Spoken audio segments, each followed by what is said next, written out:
Hello mga people, so ayan nga, panibagong araw at panibagong video na naman nga natin ito. So ayan nga, nagkatungay sin sa gito dila para magbayad sa tubig. So ininaimod man niya mga people and paso, sobra talaga nag-aaratak-atak sin di asudang, ada pero payong-payong ang ini nga person. So deserve natin ini kay diri talaga kit mahiling magbitbit payong. So ayan na, mamadali na nga pala ako dyan kasi nga sobrang init na ramdam na talaga ng aking pagkatao. So adi ka man kung hindi na magkato sa gate to magbayad sa tubig adi natit sa balay, adi natit sa kusina, pag abot ko damo natit daw hugasan sa mga amo. So ayan, syempre wala tayong magagawa diyan kaya ayan maghugas ka na lang inday ito ganang maingay. So ito na nga, bago tayo maghugas ay mag-refill muna tayo ng sabon kasi nga naubusan na rin tayo dyan ng stock ng sabon dito sa lababo. At ayan, syempre pagkatapos nating hugasan tong kawali ay sinalang na rin natin para mapainit na natin. Magluluto nga pala ako dito ng pritong manok para baon ng aking amo sa trabaho. So ayan, itong manok nga pala ay nakamarinate na to kanina pa bago ako umalis papuntang gate 2. So ayan, bago nga pala ako umalis kanina ay minarinate ko na yung manok para mas malasa siya. So may tunok ngayon himo kapag nagpiprito ako manok, mamarinate ko muna siya basi mas marasa siya. Then ginbubutaan ko lang siya harinangan dito nga cornstarch. Masa na akong pinaka breading mix. Gintiplahan ko lang itong syada kanina pamintangan si ginisa mix mata gagamit kapag nagpiprito ako manok. So didi kay bang ganat karahan nagbutang nga inak sandida mantika. Kulaton tala sandida babangga mantika para makapagprito na kitsin at manok. So ayan, bag ukit magprito maghugas naman mun akit kay tambak na tidat hugasan. So may ni pirmi ay talaga ak routine pag adi talaga sa balay, pirmi ak adi sa lababo. Pirmi ak nag-aasikaso sa era pagkaon, mali may ni pirmi ak duty. So abantayin sila sa tindahan kapag adak sa kusina ak pinsan kaya di pa man siya wala siya klase.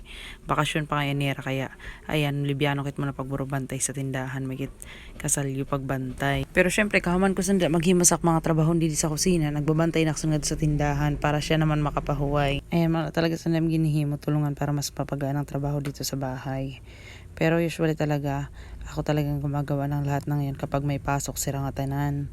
So, ginihimo siton kapag wala sira didi tapos manuhugas ak na cellphone siton open ang CCTV yan giniimod ko lang CCTV recording nga sa gawa sa tindahan para na-monitor ko if may bumibili. So, nasanay na liwat ak sinak daily routine nga permi nga sud sinsini. Kaya ayan, okay dahil sa kasud siton permi ak trabaho.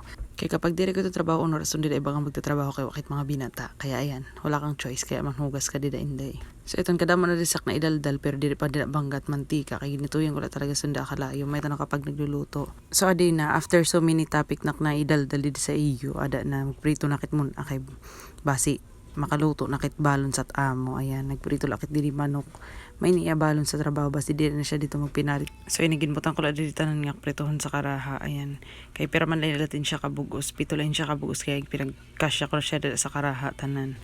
Ini natin prito nga manok di rin tanan para sa amo ay iba sinidi para sa little bossing kay sura niya kay eskwela in pagkakulo 3 to 6 ngayon kasi ansulod sa ako little bossing meto nga bago siya mag-eskwela papakaon ko muna iton siya as merienda niya kanin na lang bago kasi iton siya mag-eskwela nakaturog iton siya adaw tapos pag mata niya papakaon ko iton siya bago siya magsulod sa eskwelahan basi diri man siya gutom nga to sa eskwelahan pero may balon pagad siya nga tong meriendahan niya sa sulod sa eskwelahan. So adi habang inuhulat na maluto aton fried chicken ay magbandong kit man sa pinanugasan basi mahuman na pagparpanhugas.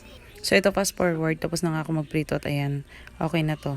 Eto pagkahuman sa ito pagprito ko sa itong manok nagprito naman kit didi tinapa may nakapalit ak tinapa nga ang tawag sinidi sa summer sa amon tabagak nakapalit ak siton may ito nakaruyag nga tinapa mamanin niya na amon iigsura so didi ko lain palita apiki sa amon kay may hindi di pagawaan sa tinapa apiki sa amon.